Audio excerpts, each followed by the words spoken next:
Hi, this is Joyce Pellino Crane. I'm the news director at WestfordCAT. I'm here today with Terry Eliasen, who is the executive weather producer at WBZ, and he is also a Westford resident. So at every change of season, I usually try to get in touch with him, and we sit and chat about what he predicts the summer this year. At this point, it would be the summer will be like. But we also want to talk, Terry, about this May 15th storm. And by the way, welcome to our station here. Thank you. Glad to be back, Joyce. Nice to see you again. So what happened on Friday, May 15th, with the high winds and the downed trees? Yeah, so, we had a cold front come through, which many times in the spring around here, can certainly spark thunderstorms. It's not abnormal to get a thunderstorm in May, but the winds that were associated with this particular event were quite unusual. In fact, something that we probably haven't seen here in several years in Westford. The National Weather Service did actually do a survey. A lot of times when you have an event that's this extreme and that there's so many trees down, the National Weather Service will, and they're down in Norton, Massachusetts, that's their home base here. They'll go out and do a survey, and they'll not only will they look at for themselves, but they'll check out, pictures sent in from various residents around and try to determine what happened. And they did determine that there was a microburst that occurred in Pepperell that night. And a microburst is basically, if you picture a big thunderstorm cloud, it's a burst of wind that comes straight down out of the cloud, hits the ground, and then pushes out in one direction. So it's shaped like a mushroom with a stem, right? Something like that. Yeah, exactly right.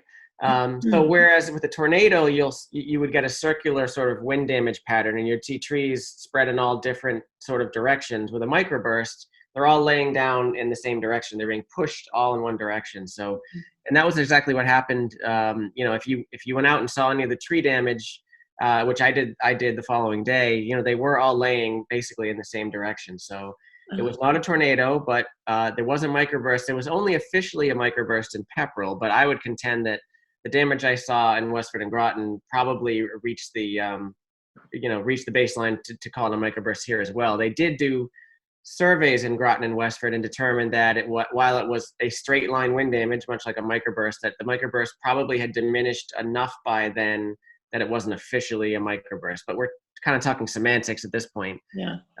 They determined that the winds in Pepperell reached about 100 miles an hour with that microburst. And by the time they reached Groton and Westford, they were somewhere between 80 and 90, which isn't a whole lot less. There was a wind gust measurement in Groton, I believe, near 89 miles per hour. Actually, that was at MIT's Millstone facility near the Groton-Westford line, was 89 miles per hour.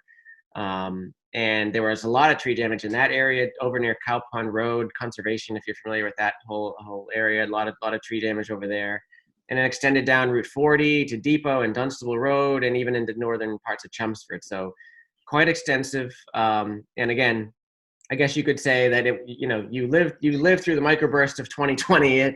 Microbursts are somewhat more common than tornadoes.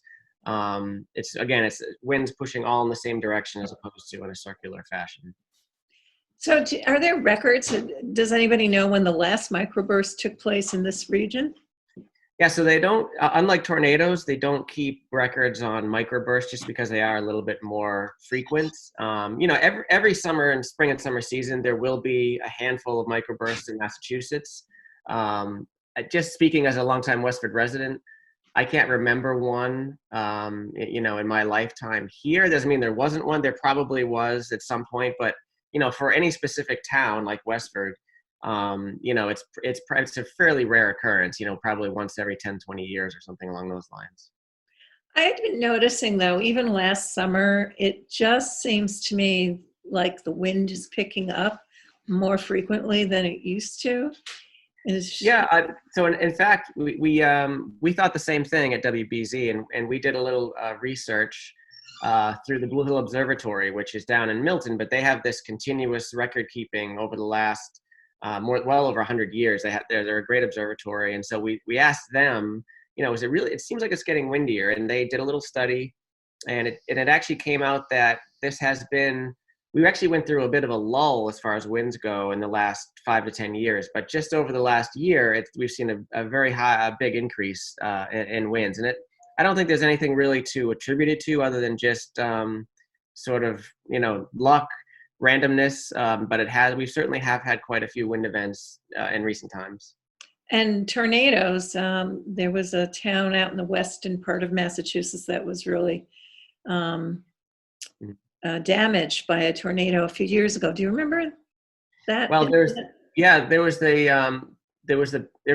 quite a few. In fact, there was the big one that went through the southern part of Worcester County.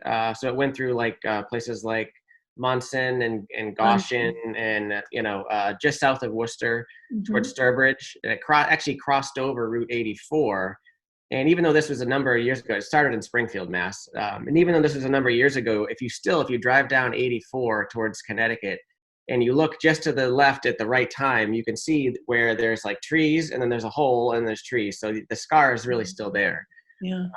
So it's pretty fascinating. But those types of tornadoes that leave scars, and those are very rare for our area. Tornadoes aren't something that we normally are concerned about all that much here.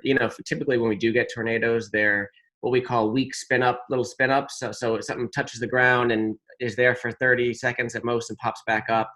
We don't get those long track supercell Midwestern things here too often, thank goodness. But the microburst that we had on Friday is something more typical, something we may see, once every 5, 10, 15 years here.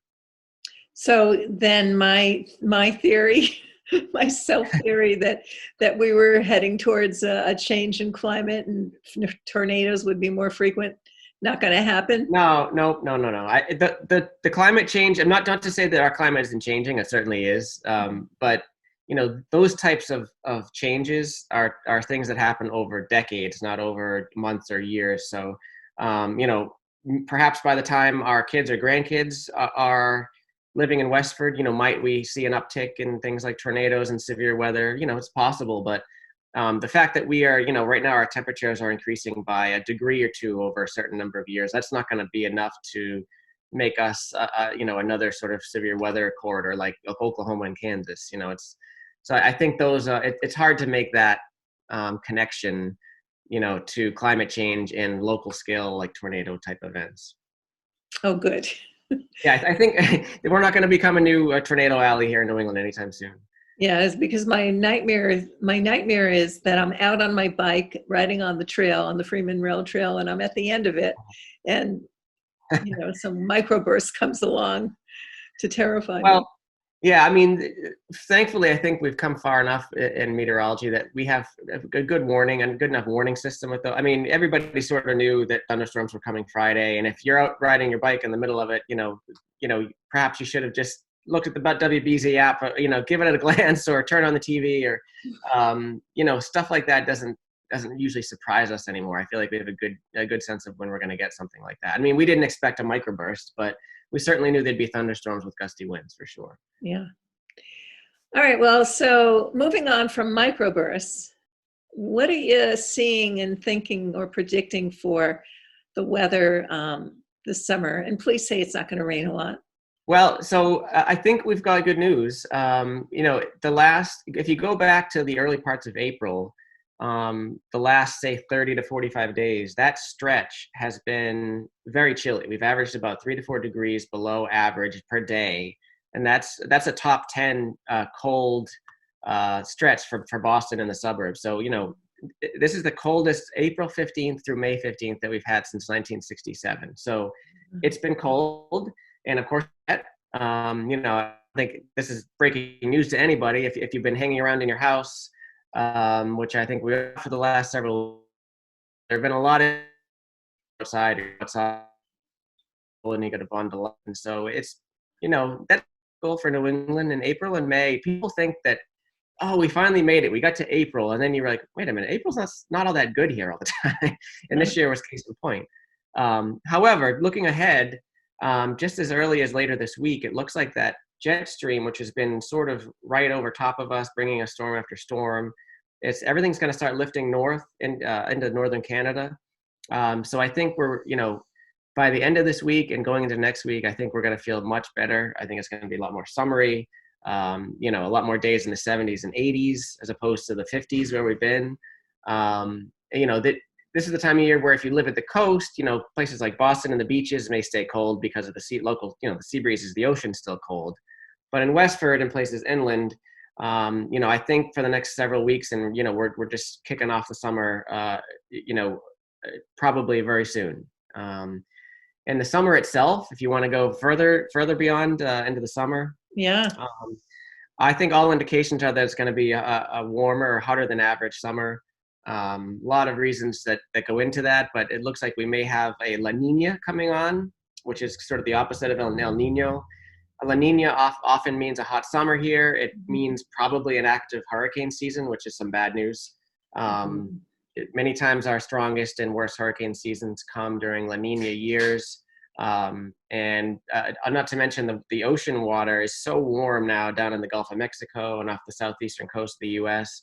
That's another reason why hurricanes, if they do end up forming, could explode, close to the coast. So I would expect the summer weather headlines to be, overall hot, probably a couple good heat waves, and just eyes on the tropics constantly, hoping that, if hurricanes do end up forming, they find their way away from the U.S. coast. Well, that's good news for me. I love to swim and I don't like cold water. So. Agreed. Yeah, no, I think, this cold and wet spring is going to become sort of a distant sort of, remember when we're all shut in our houses and the weather was so terrible and we couldn't go outside, and when we did go outside, I feel like give us another 2 to 4 weeks and people are going to be outside and, in the backyard, flipping the burgers, and, this will all be a bad memory. I hope so. I saw a picture of diners at a German restaurant, and they were wearing those pool noodles on their head with, Yes. String threaded through them. And that was supposed to signify the 6 feet. The 6 feet. Yeah, social distancing. Well, I mean, the weather's going to become really important it just in the short term here, because all these restaurants are going to try to open outdoors, and even the restaurants that hadn't done the outdoor dining before are certainly going to try to do it, I think, even close by here in, Westford, Nashua. So, they're going to hope for a lot of nice weather, pleasant evenings, warm days. And, I think for the most part, they'll probably luck out in that respect. Yeah. Well, they'll have to get some of those, what are they called? Citron candles for mosquitoes. Right.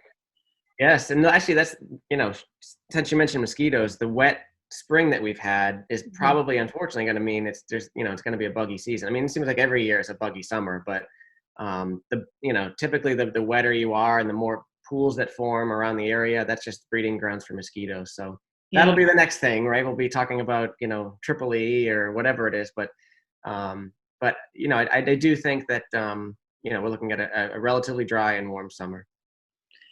All right. Well, that's great to know. So how are you all doing at WBZ, or how do you work from home? Well, it's been interesting. So when it first happened, the media industry is not one that is sort of suitable for people working at home. So when all this first went down, it's like, how are we going to manage this? CBS basically said, you can't come into the building unless you're, the essential evening anchors, they'll let them in, but everybody else needs to get out. And so somebody like me who, I manage the office, I do a lot of the graphics. So we quickly had to adapt and learn how to dial into not just our PCs at work, but all the graphics computers and the radar computer. Like there's a lot of computers we use on a daily basis. So we had a crash course over the course of a week or so. We figured it all out. And so now I'm sort of fully up and running, and been so for several weeks, working from home.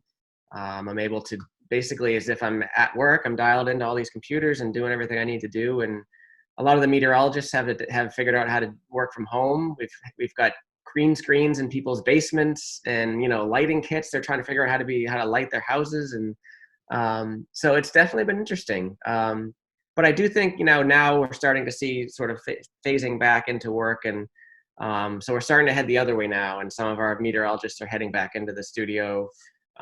So let's hope that continues. Let's hope, that the good news keeps coming. And, I used to despise my commute into work, but I think I wouldn't mind driving into Boston. I think it'd be a step forward if we start actually getting back to work and heading back in. Yeah, it's a little easier to get the work done that way. Yeah.